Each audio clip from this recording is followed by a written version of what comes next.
Next इसमें लिखेंगे adiabatic relation between p and t. तो पी और वी के बीच में हमने एडियाबैटिक रिलेशन देख लिया।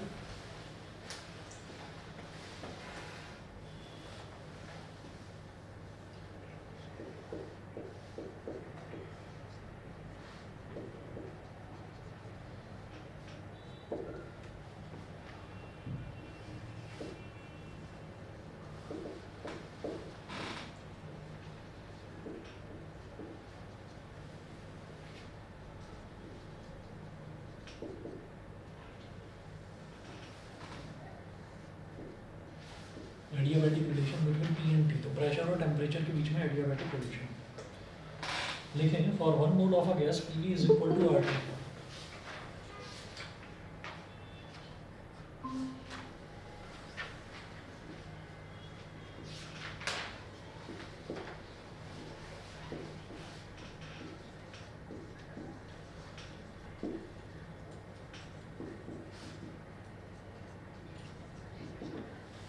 For 1 mole of a gas, PV is equal to RT. Therefore,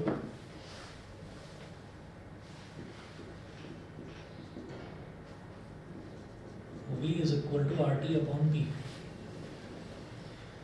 V is equal to RT upon P. ठीक है। अच्छा, putting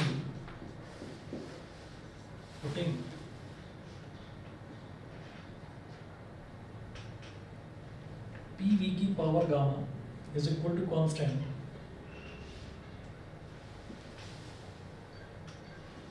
putting in P we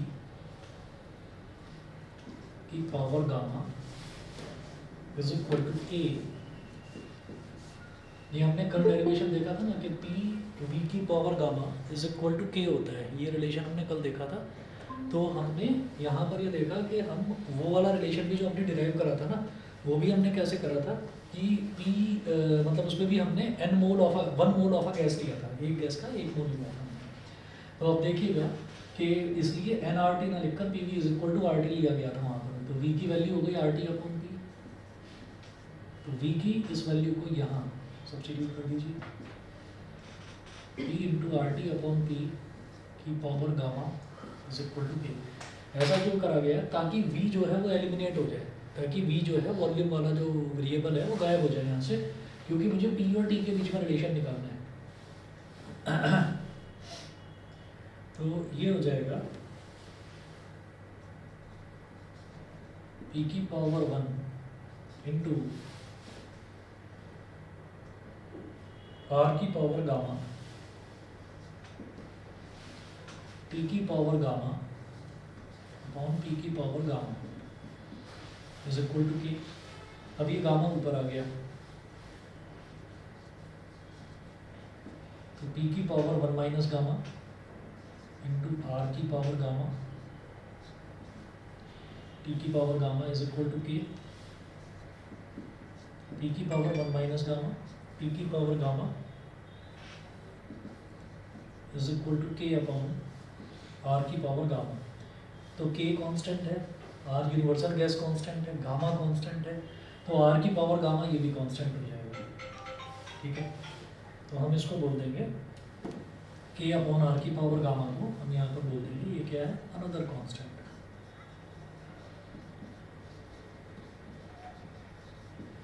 another constant, तो p की power 1 minus gamma into t की power gamma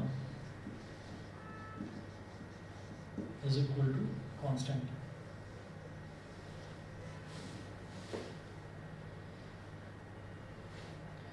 third लिखेंगे adiabatic relation between V and T।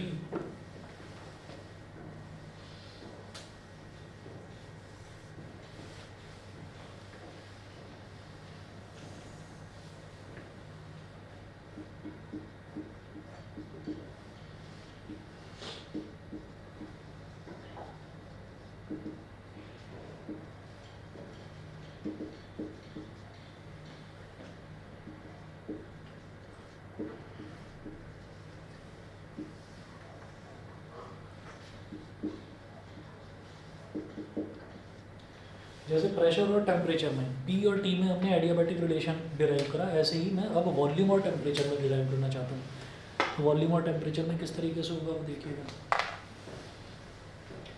फिर से वही करना है।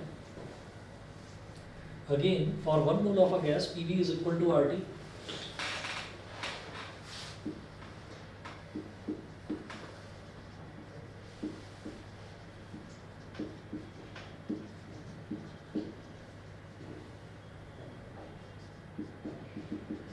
V is equal to r t. अब मुझे रिलेशन एस्टैब्लिश करना है V में और T में।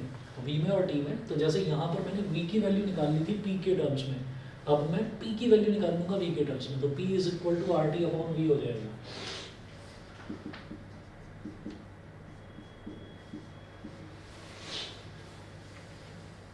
Putting in P V की power gamma is equal to K,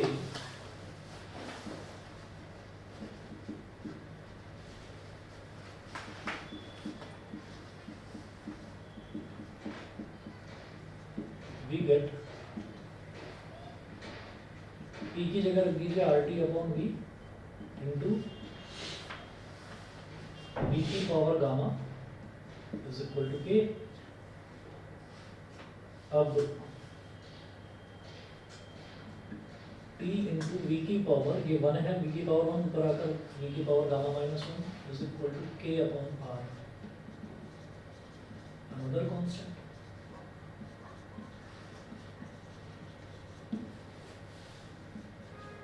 तो T इंटू वी की power gamma minus 1 is equal to constant.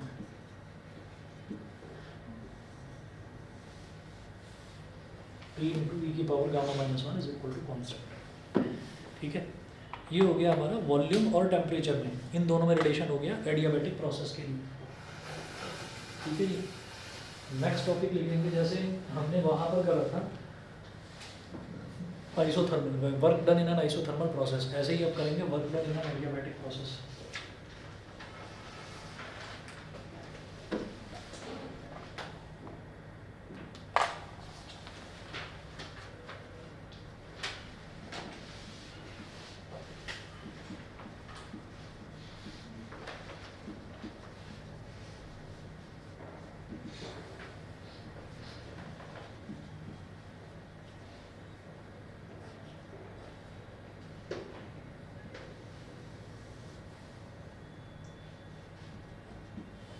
Work done in an adiabatic process। इसमें लिखेंगे consider n moles of an ideal gas contained in a cylinder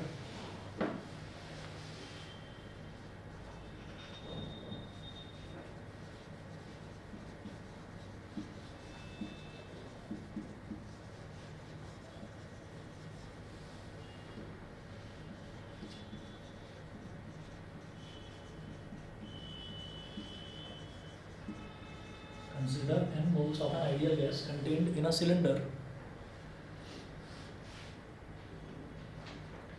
having insulating walls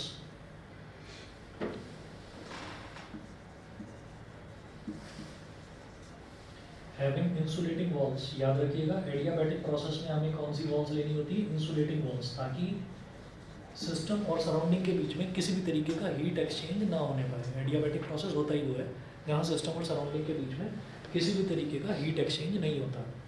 ठीक है,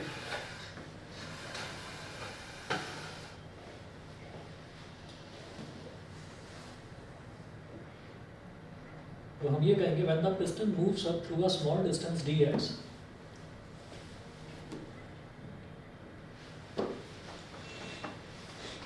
diagram हर एक में वही बनाना है सेम।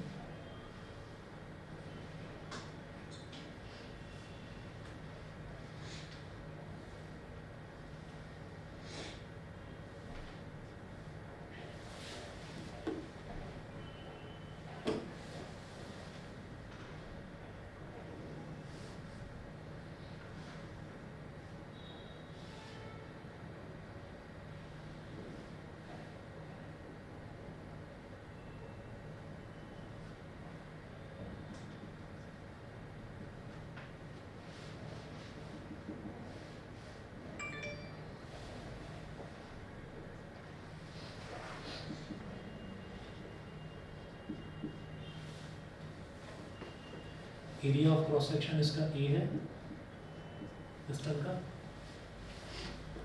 तो यहाँ लिखेंगे when the piston moves up through a small distance dx,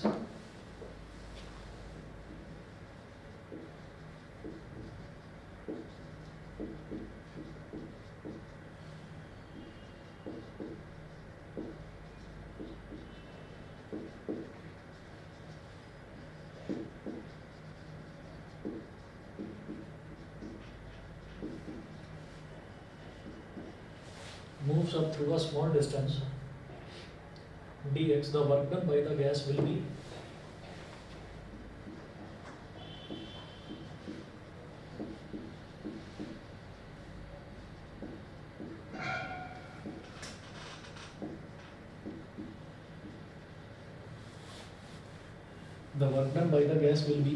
work done क्या होता है dw, वर्क डन होता है फोर्स इनटू डिस्प्लेसमेंट। फोर्स को क्या लिखूंगा,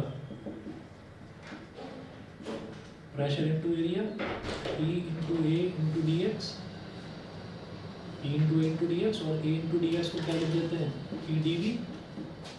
तो dw इज इक्वल टू हो गया PdV, dw is equal to PdV। अब लिखेंगे suppose the gas expands adiabatically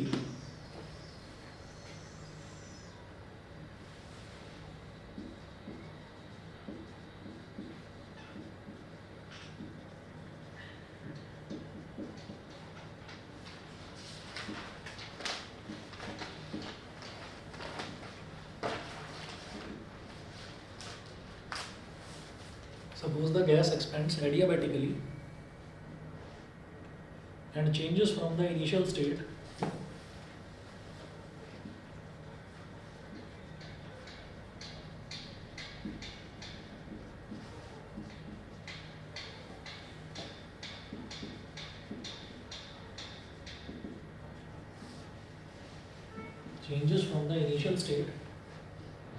P1 V1 T1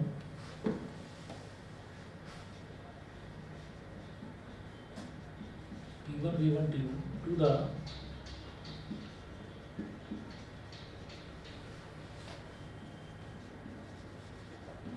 final state P2 V2, changes from the initial state P1 V1 T1 to the final state P2 V2 T2, the total work done by the gas will be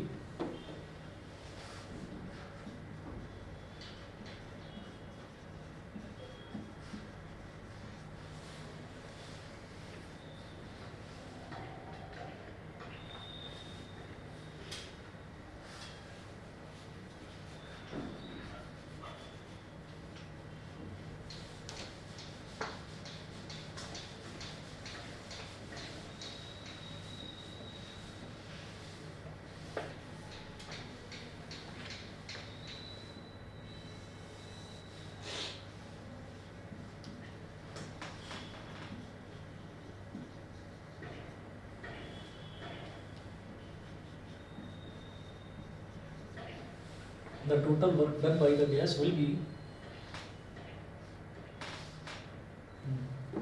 W ADR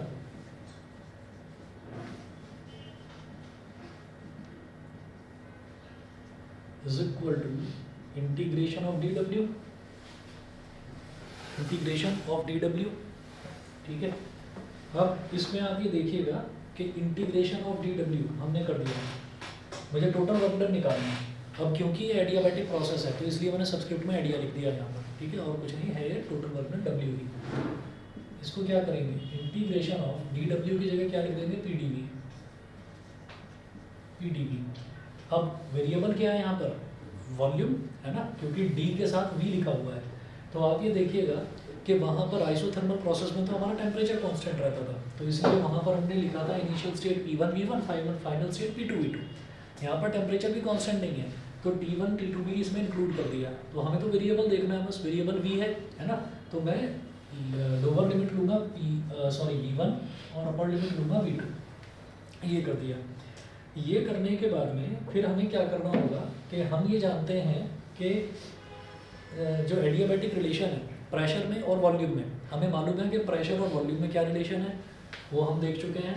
है ना, ये p we की power gamma is equal to k, हमें पता है volume और temperature में क्या है, तो मुझे क्या करना है, क्योंकि वेरिएबल यहाँ पर वॉल्यूम है तो मैं प्रेशर को वॉल्यूम के टर्म्स में कन्वर्ट कर दूंगा। प्रेशर को वॉल्यूम के टर्म्स में कैसे कन्वर्ट करा जाएगा, मैं प्रेशर को लिख दूंगा के अपॉन वी की पावर गामा, लिखा जा सकता है, प्रेशर को लिखा जा सकता है ना वॉल्यूम के टर्म्स में, और फिर उसको इंटीग्रेट कर देंगे। ठीक है, तो आगे चलते हैं जरा।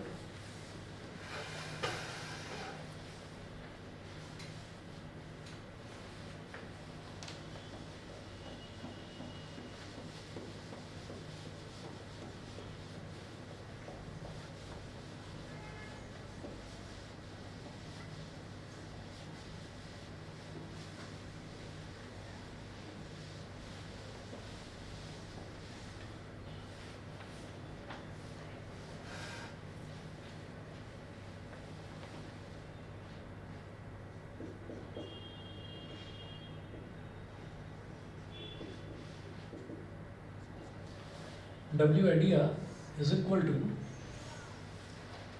प्रेशर की जगह हम लिख देंगे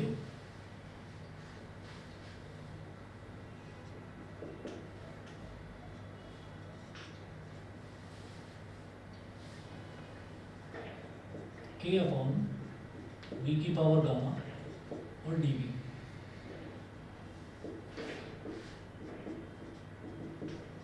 पी वी की power gamma is equal to k, adiabatic process के लिए ये होता है। ठीक है, के कांस्टेंट है, बाहर आ गया, इंटीग्रेशन v1 से v2 v की पावर माइनस गामा dv। ठीक है, क्या होगा भाई इसका इंटीग्रेशन, x की पावर n dx, इसका integration upon n plus one, तो वही है v की पावर माइनस गामा है तो क्या हो जाएगा v की power minus gamma plus one upon minus gamma plus one, v1 से v2। ठीक है, अब देखिएगा क्या करेंगे इसमें, माइनस गामा प्लस वन लिखा हुआ थोड़ा अजीब लगता है, तो इसको क्या करेंगे, v की पावर वन माइनस गामा लिख देंगे upon one minus gamma, lower limit is v1 and upper limit is v2, v1 से v2, ये हो गया। उसके बाद k upon one minus gamma, ये जो कांस्टेंट है वन माइनस गामा, इसको बाहर ले लेंगे, भाई वेरिएबल तो v था ना, तो v की जगह आएगी ये वैल्यूज,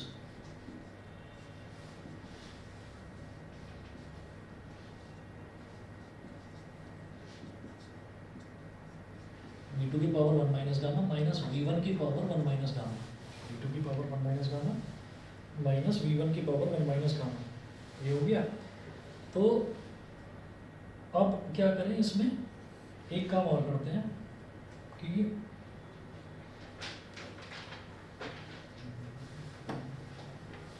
माइनस कॉमन ले लेते हैं यहाँ से, तो के अपॉन माइनस कॉमन ले लिया, माइनस कॉमन लेंगे तो ये गामा माइनस वन बन जाएगा,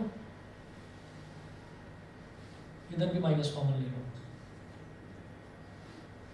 ये हो जाएगा v1 की power one minus gamma minus v2 की पावर वन माइनस गामा। यहाँ तक समझ गए?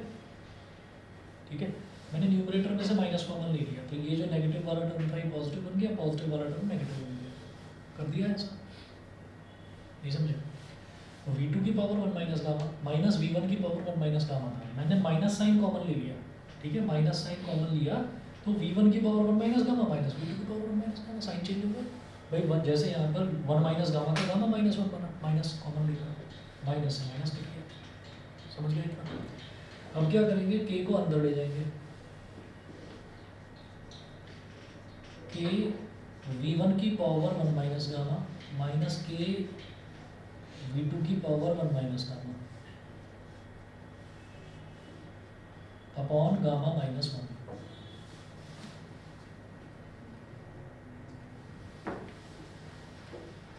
अच्छा जी, तो हमने क्या बोला था कि पी वी की पावर गामा, पी वी की पावर गामा, ये हमारा कांस्टेंट के इक्वल होगा, पी वी की power gamma is equal to constant, तो के की जगह मैं लिख सकता हूँ P1 V1 की पावर गामा P1 की पावर गामा, ये लिखा जा सकता है, ठीक है। और यहाँ पर V1 की पावर 1 माइनस गामा है, उसको लिखा रहने दो। सिमिलरली K है तो हम ये कहेंगे भाई P2 V2 की पावर गामा लिख दो, वो भी वही K के ही बराबर होगा।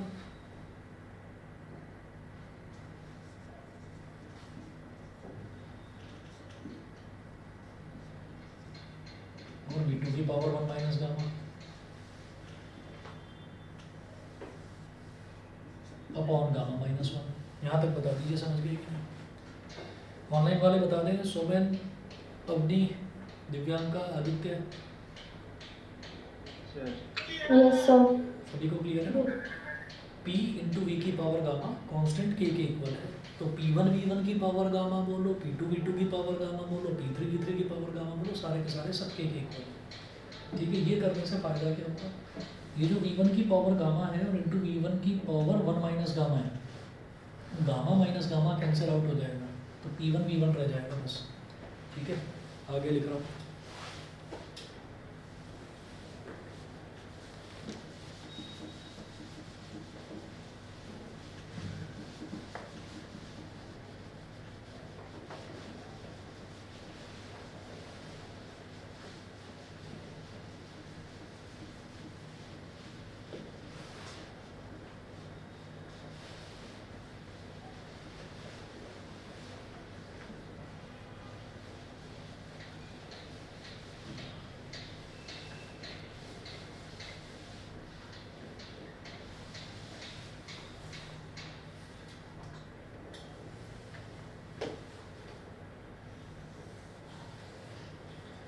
तो P1 V1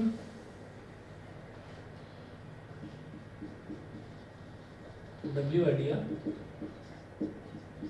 P1 V1, इधर क्या है, V1 की पावर गामा, V1 की पावर 1 माइनस गामा, जब ऐड करेंगे तो गामा प्लस 1 माइनस गामा, तो गामा माइनस गामा कैंसिल हो जाएगा, V1 की पावर 1 रह जाएगी, यानी कि P1 V1।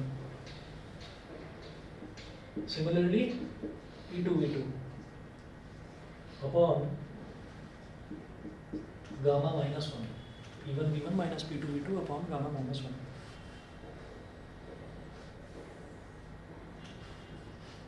ठीक है, तो एक रिलेशन तो ये हो गया work done in an adiabatic process का, ठीक है।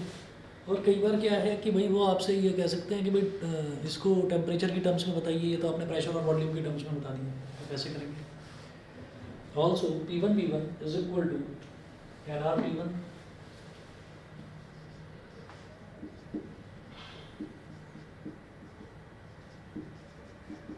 and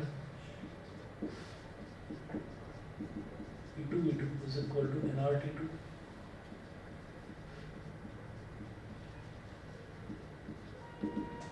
W idea is equal to P1 V1 की जगह NR T2, P2 V2 की जगह NR T2 और गामा माइनस 1।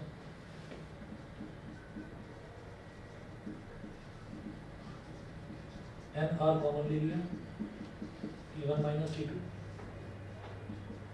और गामा माइनस 1। ये भी है जी work done in an adiabatic process. फिर आपका आता है isochoric process, cyclic process, isobaric, ये सब कुछ तो करना ही नहीं है, ये कुछ भी नहीं है सिलेबस में।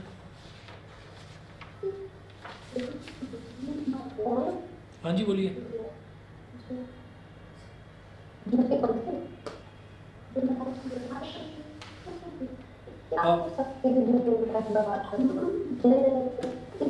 आवाज कट कट के आ रही है, समझ में नहीं आ रहा।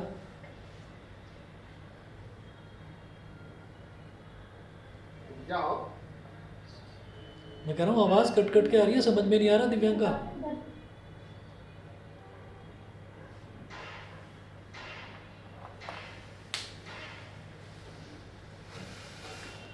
चलिए जी, एक बार जो है देख लेता हूँ, एक रिवर्सिबल और इरिवर्सिबल प्रोसेस बचा हुआ है, एक सेकंड लॉ ऑफ थर्मोडायनेमिक्स, ठीक है। एक बार सिलेबस देख लेता हूँ कि कहीं कुछ मिस तो नहीं हो रहा है।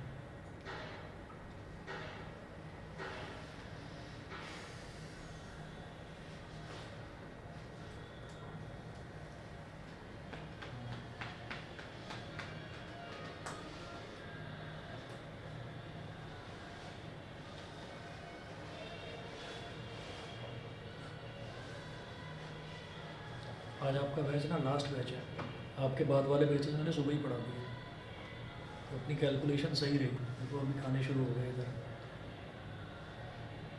और रात तक होते होते हो जाता है रेजोनेंस। आशियाना से अलग आवाज़ आती है, गुलमोहर से अलग, इधर देविका से, है ना, देविका में भी होता है ना, है ना, यहाँ से भी, यहाँ सब मिक्स हो जाता है, कुछ भी सुनाई नहीं देता, बस शोर सुनाई देता है। यहाँ तो बहुत तेज बजता है। यहाँ बहुत तेज बजते हैं, पागल भी आ जाते हैं यहाँ पर कई।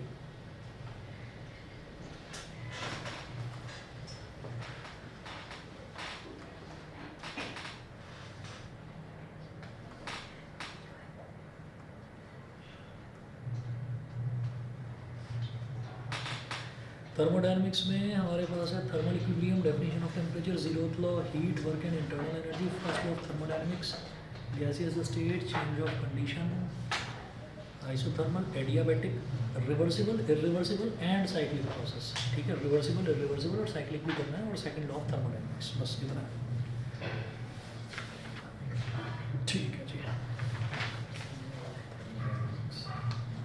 रेफ्रिजरेटर हीट पंप है, हाँ जी, रेफ्रिजरेटर हीट वो हट गया सब, बता दूंगा तुम्हें, करना है बता रहे तो। हो तुम्हारे यहाँ करवाया है, करना है फिर वो ज़रूरत ही नहीं है करने की, तुम्हारे यहाँ पर करवाया है तो तुम्हें अलग से। डायग्राम बनाए ना बुक में, वो करना है। हाँ, वो सोर्स सिंक वाला और एक एसी वाला भी था, वो भी करना है। कार्नोट थ्योरम करवाइए।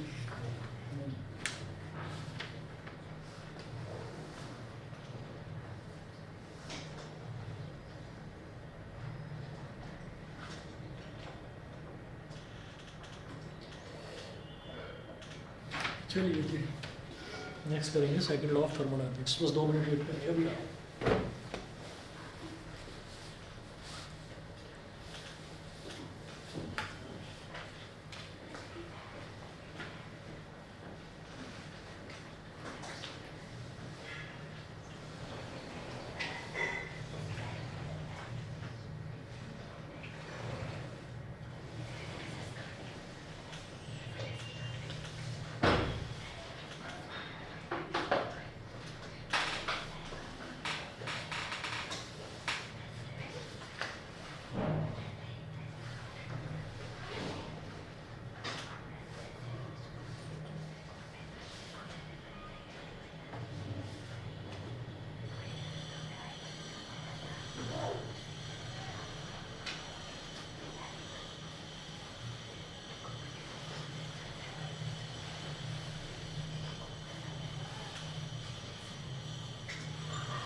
चलिए जी नेक्स्ट लिखिएगा second law of thermodynamics.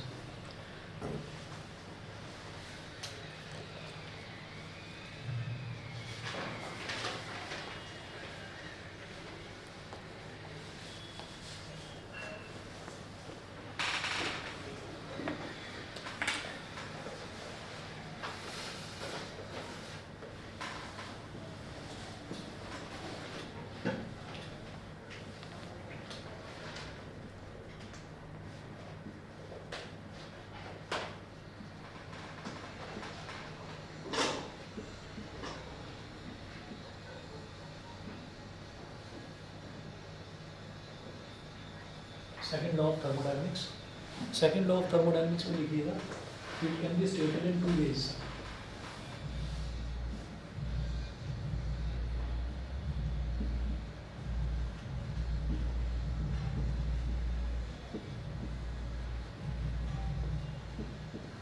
It can be stated in two ways. पहला लिखेंगे Kelvin Planck statement.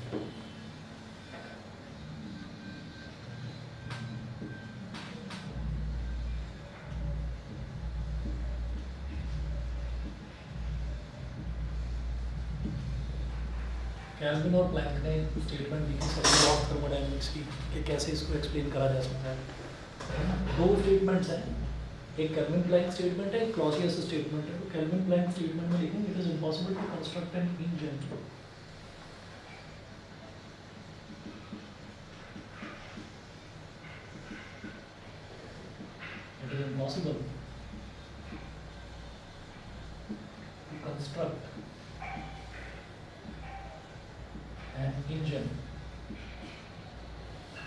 impossible to construct an engine which will produce no effect other than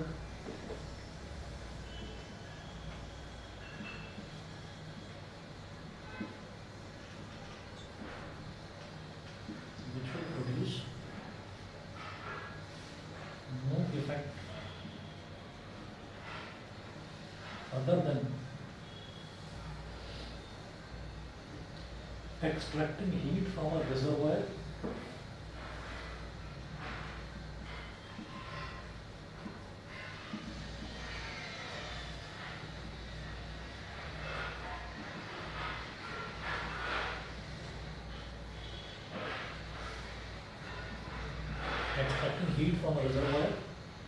and performing an equivalent amount of work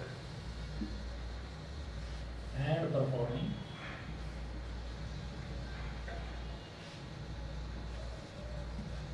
an equivalent amount of work।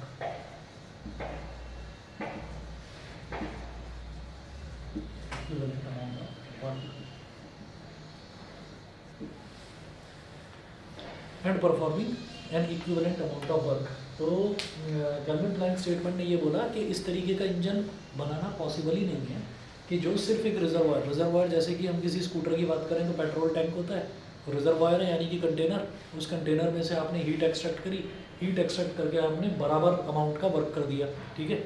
और उसके अलावा किसी भी तरीके का कोई लॉस ही नहीं होता, तो हम ये कहते हैं भाई ऐसा नहीं है, उसमें हीट लॉस भी होता है और फ्यूल का भी लॉस होता है, अनबर्न्ड फ्यूल भी काफ़ी एयर में डिस्पोज ऑफ होता है। तो हम ये कहेंगे कि ऐसा नहीं है। सेकंड लॉ जो है थर्मोडायनेमिक्स का, वो कहता है कि कुछ ना कुछ लॉस जरूर होता है एटमॉस्फेयर में। ऐसा नहीं है कि जितना आपने रिजर्वायर में से हीट एक्सट्रैक्ट करी उतनी ही अमाउंट का आपने वर्क डन कर दिया, ठीक है। तो ऐसा इंजन बनाना इम्पॉसिबल है। केल्विन प्लैंक ने तो इसको इस तरीके से एक्सप्लेन करा था। उसके बाद आता है नेक्स्ट है Clausius statement.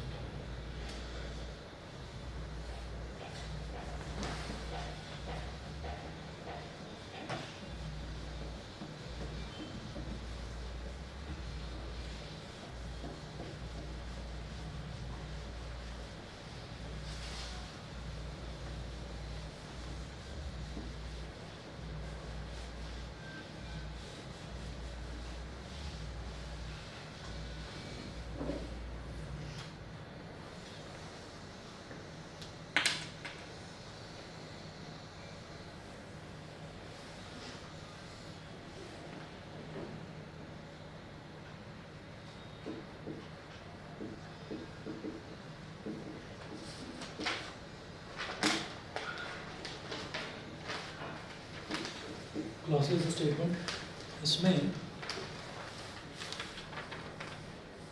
It is impossible for a self acting machine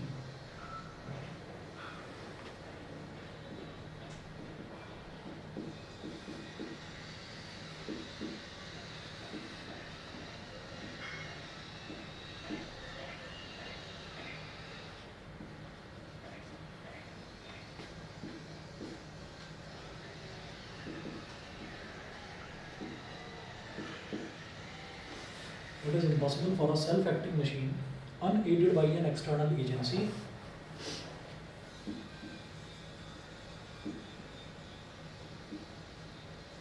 unaided by an external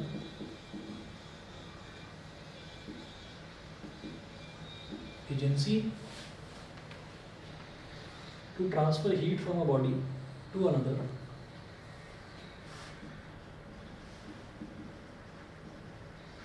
to transfer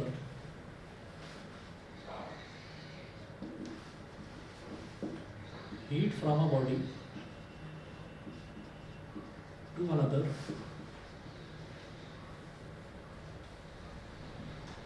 at higher temperature.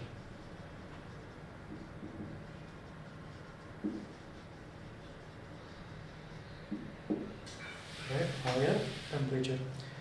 तो क्लॉसियस ने सेकंड लॉ ऑफ थर्मोडायनामिक्स को इस तरीके से एक्सप्लेन करा कि किसी भी सेल्फ एक्टिंग मशीन, कोई भी मशीन जो खुद से चल रही हो, उसके लिए ये पॉसिबल नहीं है, उसके लिए ये पॉसिबल नहीं है कि कोई एक बॉडी में वो हीट ट्रांसफ़र कर दे जो बॉडी ऑलरेडी हायर टेम्परेचर पर है।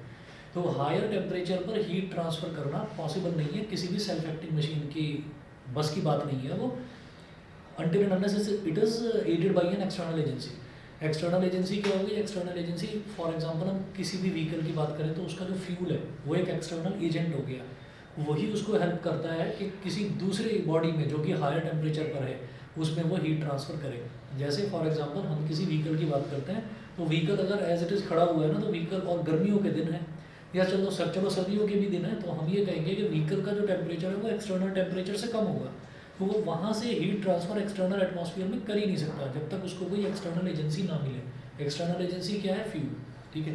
तो ये जो सेकंड लॉ ऑफ थर्मोडायनामिक्स है सिलेबस में है, और हीट जनरेट, ये जो आपका है ना हीट पंप जिसको रेफ्रिजरेटर भी बोलते हैं, एक्चुअली इसका एप्लीकेशन उसमें है पर वो हटा दिया सिलेबस में है ही, तो वो कर रहे हैं, ठीक है। ये इसके बाद रिवर्सिबल, इरिवर्सिबल और साइक्लिक प्रोसेस, बस इनकी डेफिनेशन है, दो कंडीशंस हैं, ठीक है। अगली क्लास में करा दूँगा, इतना है बस इसमें, ठीक है। आज इतना ही करिए। Thank you sir. ओके भाई, अब आप लोगों से अगले साल मुलाकात थैंक यू सर। ठीक है। Happy new year sir. आपको थैंक यू सर। अगले साल मिलना, ये नहीं कि इस साल दोबारा आ जाओ, अगले साल, ठीक। Thank you sir. ओके।